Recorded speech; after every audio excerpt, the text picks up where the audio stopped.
യേശു പറയാണ്, എന്നിൽ വിശ്വസിക്കുന്നവൻ്റെ ഉള്ളിൽ നിന്ന് ഒരു ഉറവ് പുറപ്പെടും. ഏദൻ തോട്ടത്തിൽ നോക്കിയേ, പാപം ചെയ്ത മനുഷ്യൻ തോട്ടത്തിൽ ഉലാവുന്ന ദൈവത്തിൻ്റെ ശബ്ദം കേട്ടിട്ട് ഓടി ഒളിച്ചു. പുതിയ നിയമത്തെക്കുറിച്ച് ഇങ്ങനെ പറയുന്നത്, കാറ്റേ, തെന്നിക്കാറ്റേ വീശുക, പടുതിക്കാറ്റേ ഉണരുക, എൻ്റെ പ്രിയൻ തൻ്റെ തോട്ടത്തിൽ വന്ന് അതിൻ്റെ വിശിഷ്ട ഫലം ഭുജിക്കേണ്ടതിന് അതിന്മേൽ ഊതുക. യോഹന്നാൻ പറഞ്ഞു, കാറ്റ് ഇഷ്ടമുള്ളിടത്ത് ഊതുന്നു.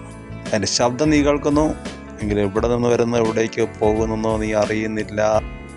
ആത്മാവിൽ ജനിച്ചവൻ അതുപോലെ വീണ്ടും ജനിച്ചവൻ്റെ അകത്തുനിന്ന് ഒരു നെഗറ്റീവ് തോട്ടല്ല വരുന്നത്, പോസിറ്റീവ് തോട്ട്.